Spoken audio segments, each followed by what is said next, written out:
Party लगातार कभी धर्म के नाम पर, कभी जातियों के बीच में नफरत फैलाने का काम कर रहे हैं। आज मैं मिर्जापुर में शिविर करके आया हूं और इन शिविरों के माध्यम से हम अपनी पार्टी के कार्यकर्ता नेताओं को इस बात को जरूर बताते हैं कि आने वाले समय में किस तरह का संकट है, और अगर इस संकट से नहीं बचाया तो हमारे लोकतंत्र को खतरा पैदा हो जाएगा। हम समाजवादियों की पहचान है, हमारा व्यवहार, हमारा रास्ता जो है वो सेकुलर है।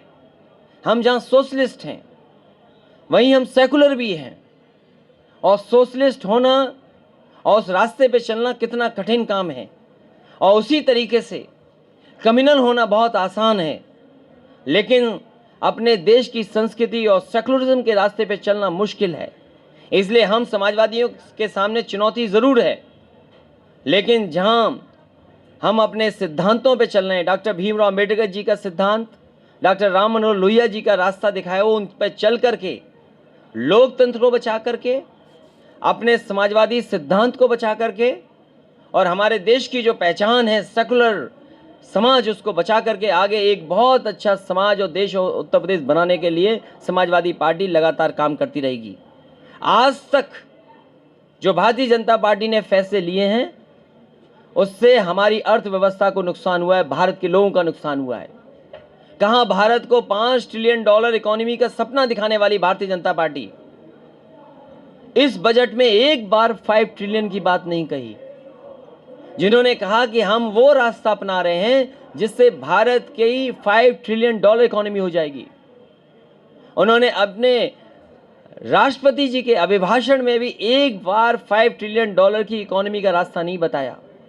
और वहीं उत्तर प्रदेश की सरकार कहती थी अगर दिल्ली की सरकार $5 ट्रिलियन की इकोनॉमी के सपना देख रहे हैं तो उत्तर प्रदेश की सरकार भी $1 ट्रिलियन की इकोनॉमी बनाएगी।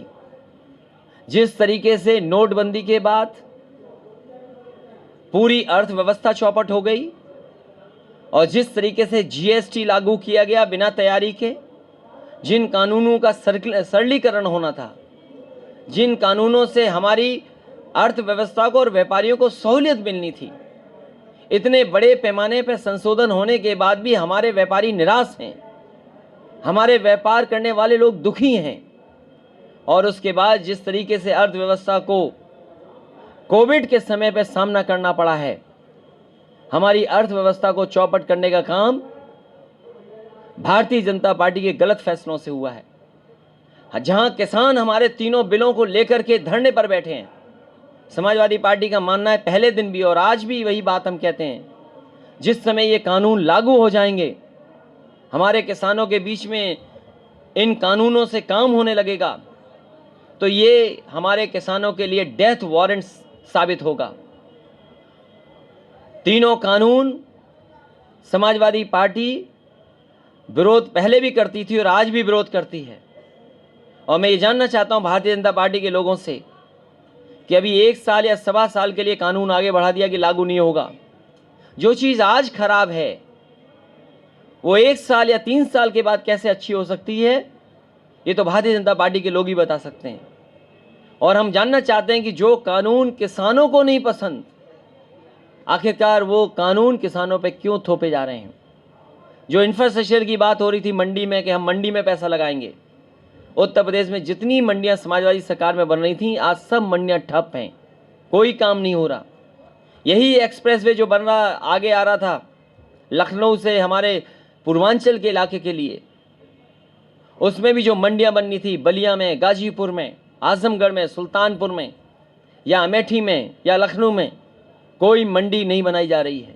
अगर मंडियां नहीं होंगी, कोई स्थान नहीं होगा, तो ये भारतीय जनता पार्टी के लोग बताएं कि एमएसपी आखिरकार किसानों को कहां मिलेगी। अगर एमएसपी देना भी चाहते हैं तो भारतीय जनता पार्टी के लोग वो स्थान बताएं जहां एमएसपी मिलेगी। वैसे तो भारतीय जनता पार्टी के लोग मिस्ड कॉल की परंपरा बहुत निभाते हैं। जब उन्हें सदस्य बनाना होता है तो वो कहते हैं कि हाँ फ़ोन करिए, मिस्ड कॉल दीजिए, हम आपको सदस्य बना देंगे। हम उन्हीं से कहना चाहते हैं कि कम से कम किसानों के लिए वो मिस्ड कॉल नंबर जारी करें जिस पे उन्हें एमएसपी मिल जाएगी, और वो एमएसपी जिसमें उनकी आय दोगुनी हो जाएगी। इधर लगातार जिस तरीके से अर्थव्यवस्था गिरी है, उससे काम, नौकरी और रोजगार छिन गए हैं। इन्वेस्टमेंट के नाम पर न जाने कितने एमओयू किए गए, 5 लाख करोड़ के एमओयू हुए, अभी तक इन्वेस्टमेंट नहीं आया है। डिफेंस कॉरिडोर का सपना दिखाया गया, डिफेंस कॉरिडोर नहीं बन पाया। और अगर काम, रोजगार देना है तो कहीं ना कहीं सरकार को अपने फैसलों में बदलाव लाना पड़ेगा। इधर हर चीज महंगी हो रही है, डीजल, पेट्रोल और रसोई गैस के सिलेंडर। किसी ने सोचा नहीं था कि डीजल, पेट्रोल की देश के अंदर कीमत 100 रुपए के पास पहुंच जाएगी, 100 के करीब पहुंच जाएगी। और वही गरीब जिसको फ्री सिलेंडर दिया गया, उज्ज्वला के नाम पर वोट लिया गया, लेकिन जैसी सरकार आ गई तो आज सिलेंडर की कीमत 1000 रुपए हो गई। तो आखिरकार डीजल, पेट्रोल का जो मुनाफा आ रहा है, जो कीमत बढ़ाने के बाद मुनाफा आ रहा है, वो आखिरकार मुनाफा जा कहाँ रहा है? ये भारतीय जनता पार्टी को बताना चाहिए। सरकारें उनकी हैं कि जो जनता से वसूला जा रहा है पैसा, वो किस रूप में, किस जगह इकट्ठा हो रहा है, और आखिरकार मुनाफा का रास्ता कहाँ है, कहाँ तक खत्म होता है। इसलिए समाजवादी पार्टी लगातार जनता के बीच में है। किसान के आंदोलन में न जाने कितने हमारे समाजवादी साथियों पे झूठे मुकदमे लगे हैं, न जाने कितनों को जब कभी भी किसान यात्रा निकाली होगी, कार्यक्रम हुए होंगे, देश में शायद ही कोई पॉलिटिकल पार्टी हुई होगी जिसके ऊपर इतने मुकदमे होंगे। समाजवादी पार्टी लगातार संघर्ष कर रही है और आने वाले समय में भारतीय जनता पार्टी को हटाएगी और लगातार उनके झूठे वादे किए जनता को याद दिलाएंगे। भारतीय जनता पार्टी का सबसे प्रिय जहां शौचालय है, वहीं मां गंगा का भी आशीर्वाद लेने के लिए उन्होंने न जाने क्या क्या कहा कि गंगा की सफाई हो जाएगी। आज लगातार नाले जा रहे हैं, लगातार जो पैरामीटर्स हैं जिनसे पॉल्यूशन नापा जाता है, चाहे वो डिजॉल्व ऑक्सीजन हो, चाहे बीओडी हो, चाहे सीओडी हो, और चाहे उसके अंदर जो बैक्टीरियाज हैं उसकी मात्रा बढ़ती चली जा रही है। और पूरे जहाँ जहाँ से गंगा निकली हैं, अभी तक सफाई का कोई इंतज़ाम नहीं हुआ। और जहाँ गंगा में जो नदियाँ जुड़ रही हैं, वो नदियों की भी कोई सफाई नहीं हो रही, चाहे वो यमुना हो, चाहे अन्य नदियाँ देश की जो जुड़ जाती हैं बाद में जाकर के गंगा में। इतना बड़ा धोखा जो माँ गंगा को दे सकते हैं, वो अर्थव्यवस्था के नाम पर पूरी भारत की जनता को धोखा दे रहे हैं। इसलिए समाजवादी साथियों ने फैसला लिया, लगातार काम करेंगे और आने वाले समय में 2022 में सरकार समाजवादियों की होगी।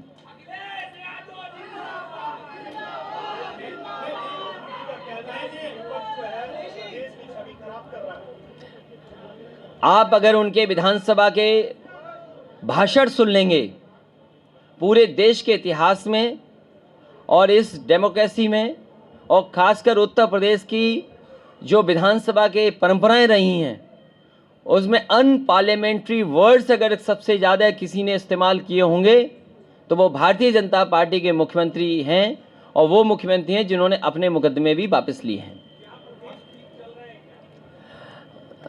अगर आपने सच दिखा दिया तो ठोक दिए जाओगे।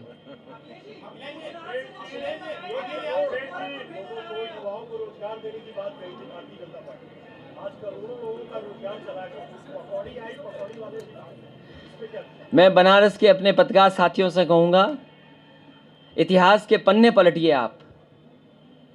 और इस देश में एक ईस्ट इंडिया कंपनी आई थी, हम लोगों ने जाना ही नहीं होगा, एक कानून कहीं पास हुआ और वो सरकार बन गई। ईस्ट इंडिया कंपनी जो कंपनी थी, एक कानून से वो सरकार बन गई।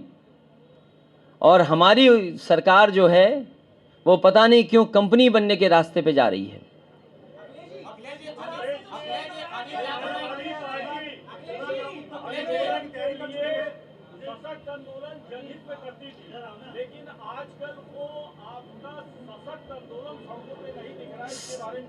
समाजवादी पार्टी के अकेले एक आंदोलन में, जो किसान आंदोलन था, लगातार अभी भी चल रहा है, उसमें 10,000 हमारे कार्यकर्ताओं पे मुकदमे दर्ज हैं। और आपको तो ये सवाल नहीं पूछना चाहिए, इसलिए कि यहाँ बनारस में किस बेरहमी से हमारे कार्यकर्ताओं पर लाठी चली है। मुझे खुशी है इस बात की कि पुलिस के लोग उन्हें लाठी मारते रहे, लेकिन किसान का नारा और नौजवान का नारा उन्होंने नहीं छोड़ा और समाजवादी पार्टी को और मजबूत करने के लिए दुगनी ऊर्जा से और दुगने जोश से जुट गए हैं। और हम तो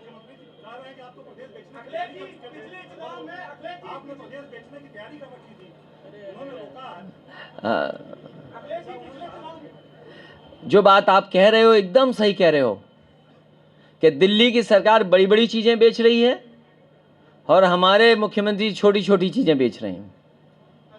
अगर भारत की सरकार ये कहे कि हमें मोनेटाइज करना पड़ेंगी चीजें क्योंकि हमें 2.5 लाख करोड़ रुपए चाहिए, एक तरफ तो आप अपने एसेट्स बेच रहे हैं, जबकि सरकार वो अच्छी होती है जो एसेट्स बनाए। और आपसे बेहतर कौन जानेगा कि जो अपने घर मकान बेचने लगे तो उसकी हालत क्या होगी। और फिर बड़े सरकार पे तो बड़ी चीजें बेचने को हैं, हमारे मुख्यमंत्री जी पे तो छोटी चीजें बेचने को हैं। उन्हें अगर दिखाई दे गया तो छोटी चीज बेच देंगे। नहीं नहीं, अगर ये नहीं, एक मिनट, ये पत्रकार साथी इतने समझदार हैं, इनसे ये कहिए मैं कुछ भी कहूं वो कुछ भी कहें, अरे कम से कम सच तो बता दो आप। और अगर आपने सच बता दिया तो जेल अच्छी है बनारस की कि नहीं?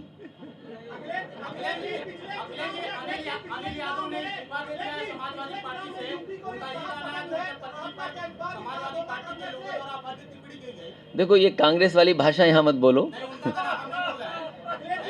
अरे ये छोटे छोटे कार्यकर्ताओं में लड़ाई झगड़ा चलता रहता है। ये हमारे समाजवादी लोग नया नया सीखे हैं व्हाट्सएप, इसीलिए ट्रेनिंग। एक मिनट, ये हमारे पार्टी कार्यकर्ताओं से कहूंगा कि आप भारतीय जनता पार्टी और कांग्रेस के रास्ते पर मत जाइए।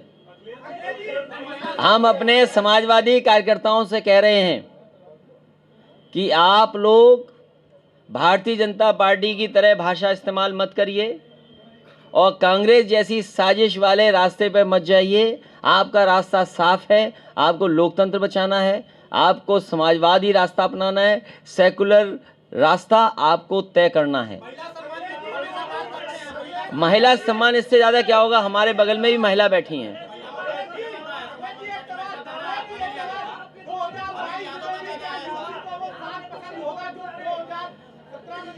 वो 7 बनारस के बाद छूट गया। और आने वाले समय में समाजवादी पार्टी ने तय किया है कि समाजवादी पार्टी बड़ी पार्टियों से गठबंधन नहीं करेगी, छोटे पार्टियों के साथ गुंजाइश समाजवादी पार्टी रखेगी।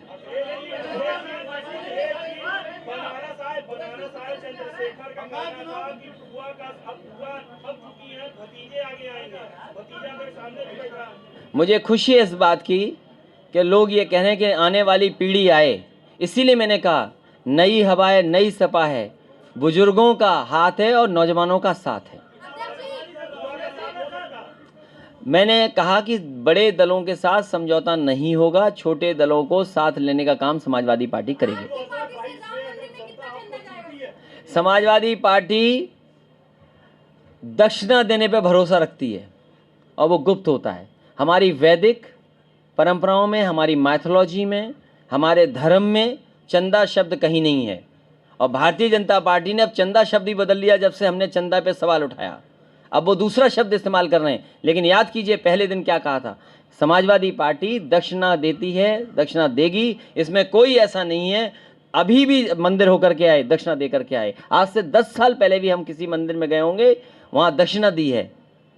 ये फर्क समझिए, आप नई पीढ़ी की हैं, कम से कम ये बात तो आप समझिए।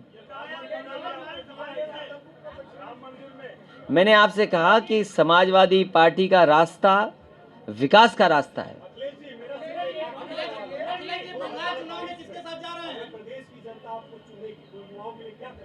मैं अगर बता दूंगा तो भारतीय जनता पार्टी नकल कर लेगी। और मैं नकल बताता हूं आपको, नकल बताता हूं। समाजवादी पार्टी माताओं बहनों को 500 रुपए पेंशन देती थी कि नहीं देती थी, और उनके डायरेक्ट अकाउंट में जाता था। उत्तर प्रदेश में सबसे पहले डीबीटी सिस्टम अगर किसी ने लागू किया था तो समाजवादी सरकार ने लागू किया था। और अब हम कहते थे कि 500 रुपए महीना, और भारतीय जनता पार्टी कहती 6000 रुपए साल दे रहे हैं। तो फर्क क्या है?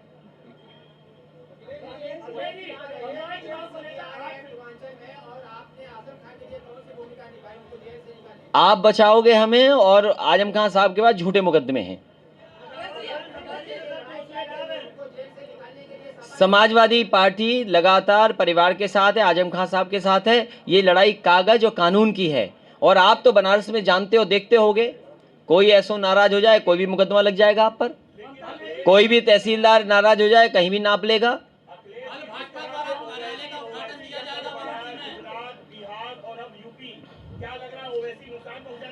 यूपी की जनता बहुत समझदार है, यूपी की जनता बहुत जागरूक है। उत्तर प्रदेश की जनता विकास चाहती है। यहाँ का नौजवान लैपटॉप वही चाहता है जो आज भी चल रहा होगा। आप जाकर के बनारस में किसी वार्ड में दिखाइए, समाजवादी पार्टी का दिया हुआ लैपटॉप आज भी चल रहा होगा और उसके ऑन होने में आज भी नेताजी हम ही दिखाई दे रहे होंगे। और उत्तर प्रदेश की जनता चाहती है वरुणा साफ हो। अरे आपको सवाल पूछना चाहिए वरुणा पर, फंसा नहीं है, फंसाया हुआ है। आप भी शब्द गलत इस्तेमाल करते हो। ये रिवर, एक मिनट मैं ममता जी उस पर बोलूंगा। मैं ये जो रिवर्स साफ करने का तरीका है कि रिवर्स कैसे साफ बहे हमारे शहर में, जो गोमती मॉडल है वही अंतोगतवा सरकारों को अपनाना पड़ेगा कि एक भी नाला नदी में न जाए। अगर कोई नाले का गंदा पानी जाए तो वो साफ होकर के जाए। और यही पहला गंगा एक्शन प्लान था। और आज भी भारतीय जनता पार्टी की सरकार ने इतने सालों के बाद गंगा नहीं साफ कर पाए। आप लखनऊ में 900 मीटर केवल सड़क जोड़ देंगे, पहला शहर होगा देश का जिसमें शहर के अंदर पूरी साफ सुथरी गोमती चल रही होगी।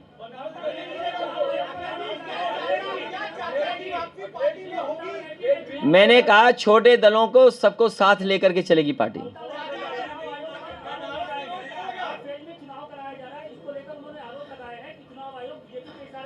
मैं मुख्यमंत्री ममता बनर्जी से पूरा सहमत हूं कि ये भारतीय जनता पार्टी की रणनीति है कि ज़्यादा से ज़्यादा फेस में चुनाव कराया जाए, जिससे ज़्यादा से ज़्यादा परेशानी पैदा की जाए। और मैं एक बात और उसमें जोड़ूंगा कि आदरणीय ममता बनर्जी जी को ये कहना चाहिए कि पोलिंग एजेंट के अंदर हर पॉलिटिकल पार्टी का एजेंट होना चाहिए। अगर एजेंट अंदर नहीं हुआ तो उम्मीद नहीं कर सकते हो कि फेयर इलेक्शन होगा। ये दिल्ली की सरकार और दिल्ली की जो फोर्स है वो आपके बूथ के जो एजेंट होते हैं उन्हें बाहर कर देते हैं। इसलिए मैं ममता बनर्जी जी को ये भी सुझाव देता हूं कि जहां 8 फेज की चुनाव पे उन्होंने सवाल उठाया है, वहां सवाल ये भी उठाएं कि बूथ के अंदर एजेंट नहीं होगा तो कहीं ना कहीं धोखा होगा। और यहाँ जितने हमारे लोग खड़े हैं ये बूथ के लोग हैं, ये जानते होंगे बूथ में एक भी समाजवादी पार्टी का कार्यकर्ता को नहीं बैठने दिया।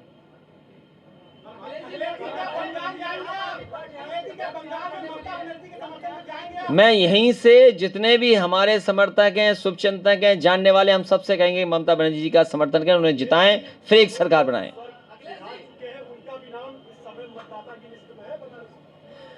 मैं आपसे कह रहा हूं कि इसीलिए ट्रेनिंग कैंप की जरूरत है। बीजेपी बहुत होशियार है, वोट बढ़ाना, वोट कटवाना, किसको कहां शिफ्ट कर देना, किससे कैसे मैनेज करना, उनके लोग करते हैं। इसलिए बहुत जल्दी समाजवादी लोग भी इसी तरह काम करेंगे जिससे हमारे असली वोटर हों। नहीं तो चुनाव के दिन अगर लाइन में खड़े हो पता लगा आपका नाम ही नहीं है उसमें। देखिए मैं आपसे कह रहा हूं पत्रकार साथियों, मैं आपको एक मिनट, ये बहुत अच्छा सवाल पूछा इन्होंने। देखिए इस जगह मुझे नहीं पता कितने लोगों ने क्योटो देखा होगा। मैं कहूंगा कि जिन लोगों ने क्योटो अपने जीवन में देखा है वो हाथ ऊपर खड़ा कर दें। क्योटो देखा है? 2 हो गए, एक मैं हूं, एक ये हैं। मैं असली क्योटो की बात कर रहा हूं। मैं फिर एक बार कहता हूं पत्रकार साथियों से कि जिन्होंने क्योटो देखा हो वो हाथ खड़ा कर दे। और इसमें शायद मैं अकेला ही हूं जिसने क्योटो देखा है। मैं आपसे कह रहा हूं भारतीय जनता पार्टी के रास्ते से 1000 साल में भी बनारस क्योटो नहीं बन सकता। उनसे पूछिएगा 1000 साल में भी क्योटो नहीं बना सकते बनारस को। वो आप तय करो। मैं कहता हूं ज्यादा से ज्यादा दल आए, किसने रोका है लोकतंत्र में? मैं किसी को नहीं रोक रहा हूं।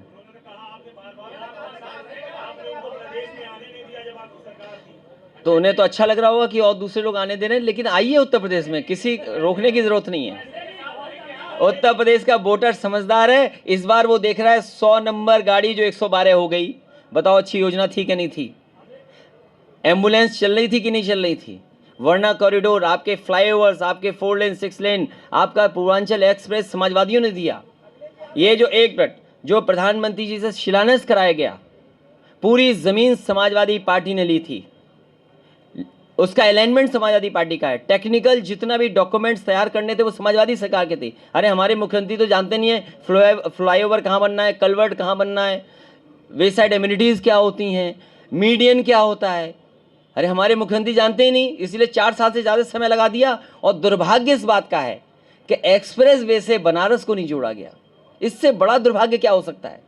आपके जोड़ने में कितना टाइम लगेगा? गाजीपुर में जिस हिस्से से जा रहा है, अगर एनएचआई के अलावा एक्सप्रेस वे से जुड़ जाता तो सोचो आप कैसी बात होती। तो आपको भी वही एक्सप्रेस वे पे चलने का मौका मिलता जिस तरीके से आप दिल्ली से लखनऊ चले जाते हो, और 200 की भी स्पीड पता नहीं लगती कहाँ जा रही है।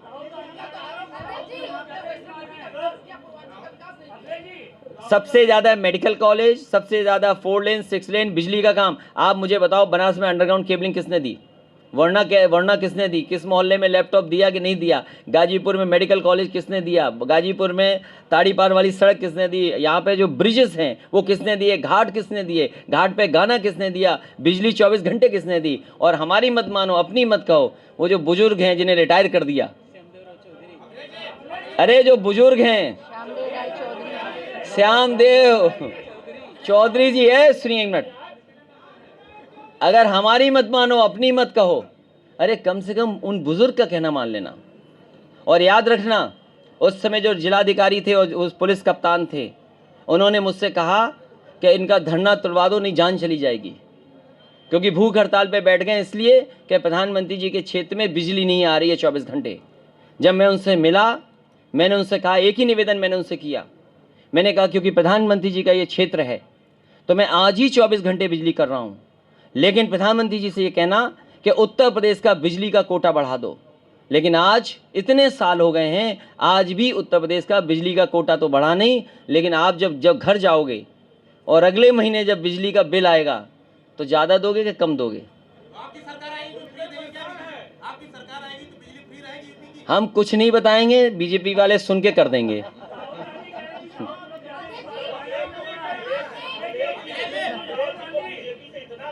किसको? नहीं, हमें खौफ नहीं है, हमारे मुख्यमंत्री जी को लाल टोपी से खौफ है। और ये अगर आपका मोबाइल का लाल रंग देख लेना तो समझ लो क्या होगा आपके साथ।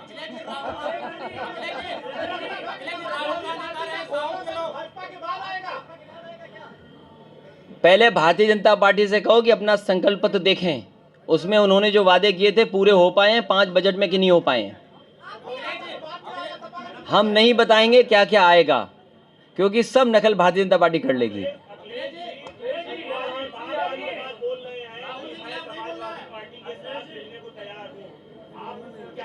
तो किसने रोका है? समाजवादी पार्टी ने कहा है कि छोटे दलों के लिए, सबके लिए हमारे पास गुंजाइश है। सभी छोटे दल, उनका दल नहीं है क्या? दल बोलो भाई, ये परिवारवाद वाली बात कर रहा है।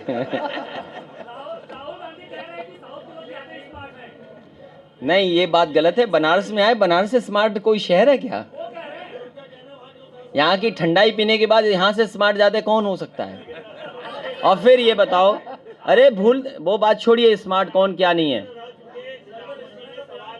वो बात छोड़ दीजिए, वो बात छोड़ दीजिए, अरे वो बात छोड़ दीजिए। देखिए, स्मार्ट की परिभाषा वो जानते होंगे किस रूप में कह रहे हैं वो, हम उस पर नहीं जाना चाहते आप। नहीं, अरे भाई सुन तो लो, उन्होंने शायद ये कहा होगा कि बनारस सिटी स्मार्ट सिटी बनी है कि नहीं बनी है।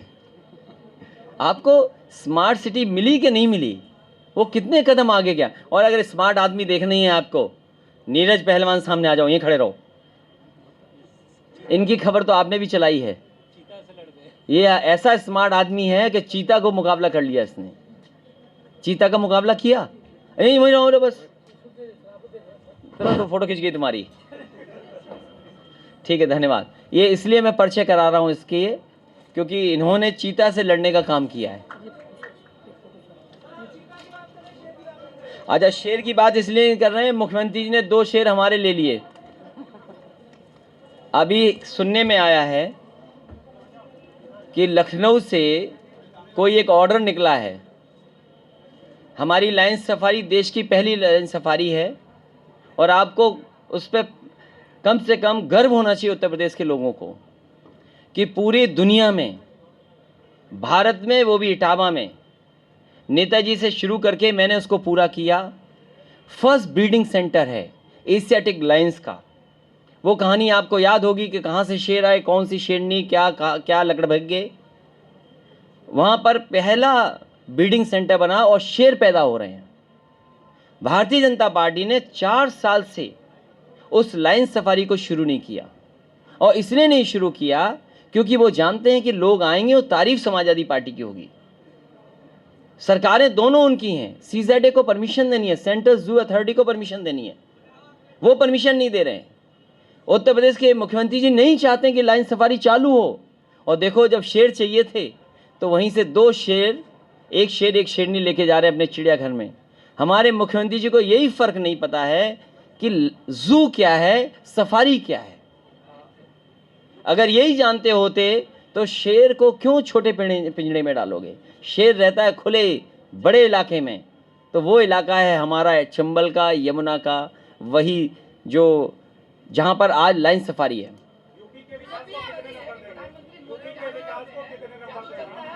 यूपी के विकास को उन्होंने तो उद्घाटन का उद्घाटन किया, शिलान्यास का शिलान्यास किया, एमओयू का एमओयू किया। क्या नंबर दें अब उन्हें? कोई नंबर नहीं दे सकते।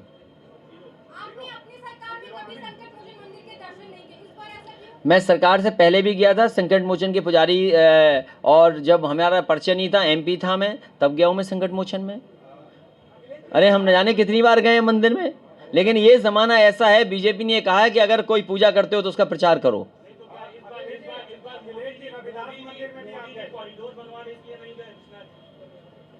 वो शुरुआत तो मैंने की है, इस बात की आपको खुशी होनी चाहिए, और हमें खुशी है इस बात की कि जिस कॉरिडोर पे काम भारतीय जनता पार्टी कर रही है और तमाम बड़ी बड़ी बातें कर रही हैं, उसकी शुरुआत समाजवादी सरकार की है। कैबिनेट का डिसीजन हमारा है, और उसके साथ साथ जिस रूप में आज बन रहा था उस रूप में नहीं था, इससे भी सुंदर रूप था। लेकिन रूप अगर बिगाड़ना है, काम अगर बिगाड़ना है, नाम अपने ठप्पा लगवाना है, तो वो भारतीय जनता पार्टी से सीखे। और मैं आपसे कहूँगा और आपसे भी कहूँगा कि आप वो डॉक्यूमेंट्स निकालिए कि आखिरकार कॉरिडोर की शुरुआत किसने की है। आप 2 तस्वीरें निकाल लीजिए, मुख्यमंत्री जी को और हमारी लाल टोपी वाले, देखे कौन डर जाएगा ये देख लोगे तस्वीरें देख करके।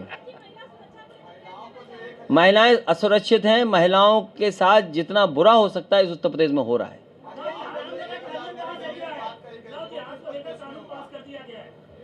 जबरदस्ती तो किसानों के कानून पास हुए दिल्ली में, वही तो मैं कह रहा हूं कि दिल्ली की नकल उत्तर प्रदेश कर रहा है। अगर दिल्ली में 3 कानून बिना बहुमत के पास कर दिए राज्यसभा में, तो उत्तर प्रदेश में वही परंपरा है कि अपर हाउस में जहां बहुमत है, जहां बहस हो, जहां हम अपनी बात कह सकें, वहां बहस ही नहीं कर रहे। सभी कानून उन्होंने पास कर दिए। ये लोकतंत्र पे भरोसा रखने वाली पार्टी नहीं है। मैंने आपसे कहा कि दक्षिणा देने जाऊंगा, तो दक्षिणा कब दी जाती है? तो ठीक है, समझदार आदमी है।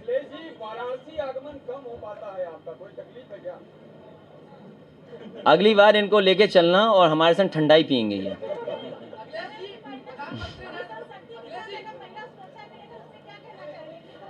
जो महिला सुरक्षा के लिए काम हुए थे 1090, अलग से पुलिस को इंस्ट्रक्शंस थे, वो अगर आज भी सरकार चाहे तो पुलिस को इंस्ट्रक्शन दे दे तो महिलाएं सुरक्षित होंगी। लेकिन पुलिस केवल इसलिए इस्तेमाल कर रहे हैं कि विरोधी लोगों को परेशान कर लो। विरोधी लोग कहाँ, उन पर झूठे मुकदमे लगा दो।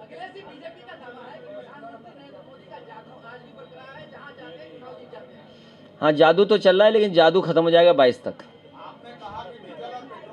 और अभी बंगाल में भी खत्म होगा।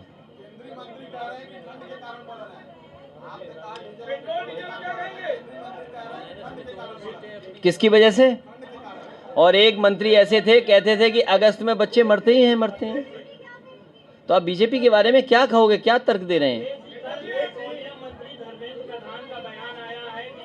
बढ़ने की वजह से पेट्रोल डीजल की कीमतें बढ़ रही हैं।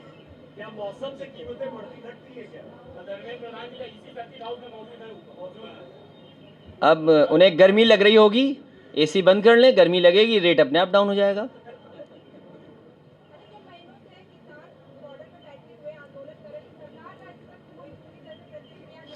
वो किसान सरकार हटा के ही हटेंगे। यूपी बजट किसी लायक नहीं है।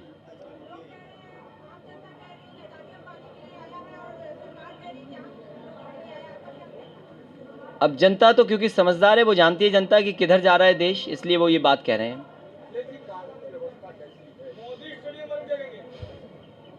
जो खेलते नहीं खेल, उनके नाम पे स्टेडियम है और हम लोग स्टेडियम बनाते हैं खेलने के लिए। बैलेट पे आप भी पड़वा दो वोट, तो हम तैयार हैं उसके लिए।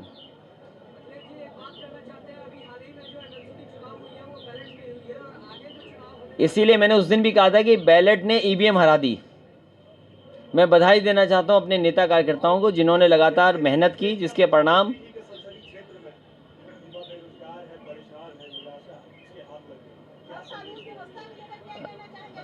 मैं आपके माध्यम से और हमारे जितने भी समाजवादी साथी हैं, मैं इतना ही कहना चाहता हूं कि अगर भारतीय जनता पार्टी रहेगी तो काम, रोजगार, नौकरी किसी के हाथ में नहीं आएगी। जो वादा किए हैं उसके विपरीत काम भारतीय जनता पार्टी करती है। याद कीजिए, नोटबंदी में कहा कि भ्रष्टाचार खत्म हो जाएगा। क्या भ्रष्टाचार खत्म हो गया? आज बाजार में न जाने कितने गुना पैसा सर्कुलेट हो रहा है। इसलिए काम, नौकरी, रोजगार, अर्थव्यवस्था तभी बेहतर होगी जब भारतीय जनता पार्टी यहाँ से साफ हो जाएगी। हमें उम्मीद है कि उत्तर प्रदेश की जनता आने वाले समय में भारतीय जनता पार्टी को हटाएगी। धन्यवाद।